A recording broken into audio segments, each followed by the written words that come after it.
Howdy all, welcome to Freeze Frame, the show where we take bee's dick moments in film and gaze at them for an unnaturally extended period of time.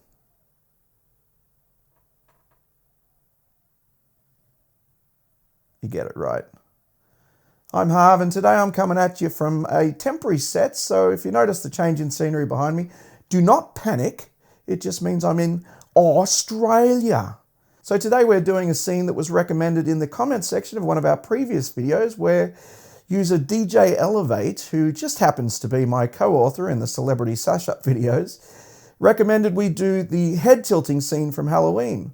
And considering I knew exactly what he meant as soon as I heard that phrase, I figured it's perfect fodder for a freeze frame episode. So let's crack on and do the head tilting scene from Halloween.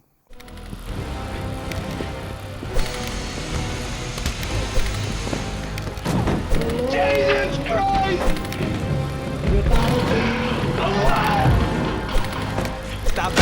Oh, fuck's happening now? Oh, man, I don't see you. Oh, man, I shot Marvin in the face. Why the fuck did you do that? To me, Halloween has all the hallmarks of a classic horror film. It took a genre that was typically dominated by sex and violence and exploitation and made it artistic and classy. Of course, not that I gave a fuck about all of that when I was a kid watching it for the first time, because to be honest, I remember being a little bit disappointed with the lack of gore and sex in Halloween. However, now I recognize it as one of the film's strengths, so it just goes to show how much more mature I am today than I was back then. And I think even back then I recognized that I was watching something a little bit more special than your average slasher film of that period, even if I couldn't articulate why at the time. If you'd asked me, I guess I would have just said, well, it's just creepier. And I suppose that really is the essence of what makes Halloween special. It didn't rely on the brutal gore and violence of Texas Chainsaw and Last House on the Left, but it also managed to avoid that campy quality that crept into a lot of the slasher franchises that were around at the time. And I think the head tilting scene is the one that really exemplifies this and shows why Halloween was such a creepy movie and why Michael Myers became such an iconic character.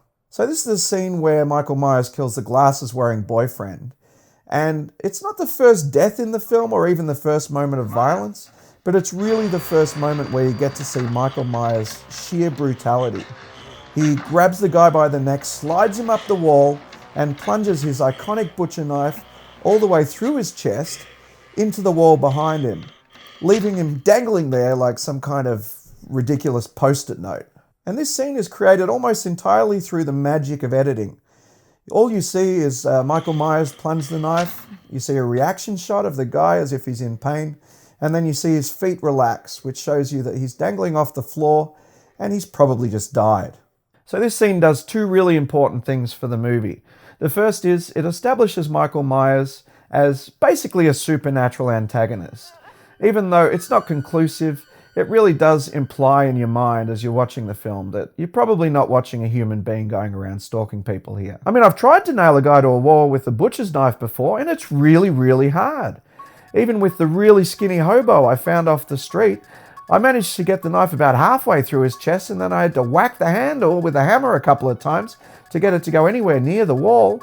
And it didn't work with most walls. Plaster was no good, wood was no good. It only worked in a particular brick wall with some synthetic grouting. And he only stayed up there for about 15 seconds anyway. He fell to the ground like a sack of shit. And I shouldn't really admit that I did that. So I didn't do it. Okay? Don't call the cops. Anyway, so the second thing this scene does is it just ups the creep factor for the character. And I'm not talking about the scene where he actually stabs the guy. I'm talking about the moment directly afterwards where John Carpenter has the courage to hold on a shot showing Michael Myers just staring at his victim, tilting his head from side to side like a confused puppy dog, looking at him maybe like you would look at an insect or an inanimate object, just examining him, really. And for me, this shows that Michael Myers does not have human emotions. And whether that means he's supernatural or not, again, you're not sure at this point. But you know that he doesn't have the empathy that a normal human has. And I think this is what makes Michael Myers such an iconic movie villain. He shows no mercy, he has no empathy, he can't be bargained with or reasoned with.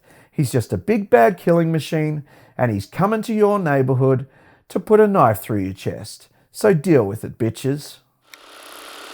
The story revolves around a lawyer named Mr. Grey who meets a submissive woman and embarks on a non-conventional BDSM relationship with her. Sound familiar? Yeah, I thought it might.